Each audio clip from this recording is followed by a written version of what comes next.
There was something for me a bit lonely when I started out writing, and Poets and Writers became a kind of companion. It was the magazine that introduced me to how publishing works.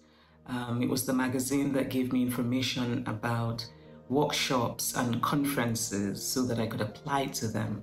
It was the magazine that reported what other people had won, which for me was a source of inspiration because it meant that I saw what was possible. I was teaching high school in a small town in Massachusetts, where the last thing I understood was that there were other people like me trying to make poems, trying to figure out what to do with poems once you've made them. One day, though, I went to the bookstore and discovered a copy of Poets and Writers.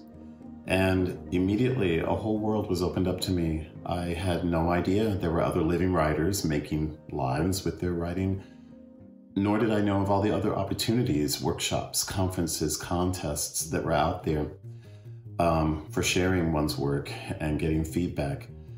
I'm grateful to this day to Poets and Writers for telling me what I needed most to know back then, which is that I wasn't alone in wanting to give shape to a life through language.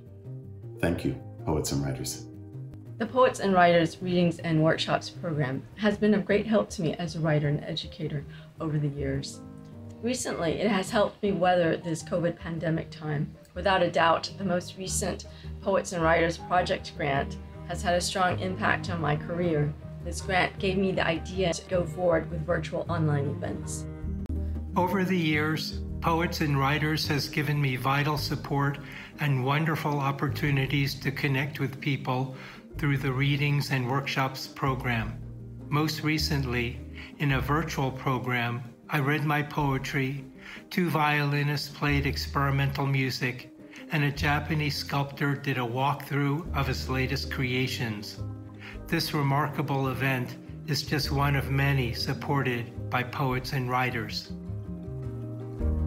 When I first started looking for places to submit my first collection of poetry 20 years ago, I didn't know where else to turn except for Poets and Writers. This is just on the cusp of the web, so the best thing that I did was cut out little ads and deadlines and paste them on a piece of paper so that I could keep organized where all my deadlines were. And Poets and Writers provided that access for me. 20 years later, this happened. I have only ever really loved two magazines in my life.